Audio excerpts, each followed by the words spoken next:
Who was appointed as a brand ambassador for the 2027 census. 2027 జనాభా గణనకి brand అంబాసిడర్గా ఎవరు నియమితులయ్యారు అని అడుగుతున్నారు. సో 2027 సెన్సెస్కి సుదర్శన్ పట్నాయక్ గారు బ్రాండ్ అంబాసిడర్గా ఉన్నారనమాట. సో దేనికి బ్రాండ్ అంబాసిడర్గా పెట్టారు ఈయనని సెన్సెస్కి అంటే, పబ్లిక్లో అవేర్నెస్ క్రియేట్ చేయడం కోసం సెన్సెస్కి సంబంధించి అందరూ కూడా దాంట్లో పార్టిసిపేట్ చేయాలి అని చెప్పేసి అవేర్నెస్ క్రియేట్ చేసి సెన్సెస్ గురించి ప్రమోట్ చేయడం కోసం ఈయనని బ్రాండ్ అంబాసిడర్గా పెట్టడం జరిగింది. ఎవరు ఈ సుదర్శన్ పట్నాయక్ గారు అనంటే, he is a famous internationally recognised sand artist అనమాట. ఈయనకి 2014లో పద్మశ్రీ అవార్డు కూడా రావడం జరిగింది. అండ్ అది మాత్రమే కాకుండా 2017లో ఈయన ఏదైతే శాండ్ ఆర్ట్ చేశారో దానికి గిన్నిస్ వరల్డ్ రికార్డు కూడా వచ్చిందనమాట.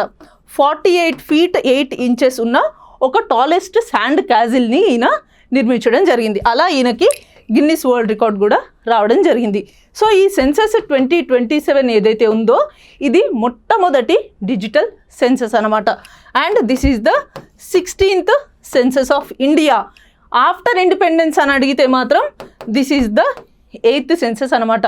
ఈ సెన్సెస్ దేని ప్రకారం, ఏ యాక్ట్ ప్రకారం చేస్తున్నారు అంటే, సెన్సెస్ యాక్ట్ ఆఫ్ 1948 ప్రకారం సెన్సెస్ అనేది కండక్ట్ చేస్తారనమాట. అండ్ అది మాత్రమే కాకుండా దీన్ని ఎవరు కండక్ట్ చేస్తారు, registrar general and senses commissioner of India దీన్ని కండక్ట్ చేస్తారనమాట. మరి 2027లో జరిగేదానికి ఎవరు ఉంటున్నారు రిజిస్ట్రార్ జనరల్గా అంటే, మృత్యుంజయ్ కుమార్ నారాయణన్ అనే ఒక IAS ఆఫీసర్ దీనికి రిజిస్ట్రార్ జనరల్ మరియు సెన్సెస్ కమిషనర్గా ఉండబోతున్నారనమాట.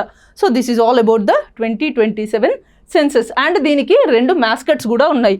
ఒకటి వచ్చేసి ప్రగతి, ఇంకొకటి వచ్చేసి వికాస్ అనమాట. ప్రగతి వచ్చేసి ఫీమేల్ మ్యాస్కెట్, వికాస్ వచ్చేసి మేల్ మ్యాస్కెట్ అనమాట.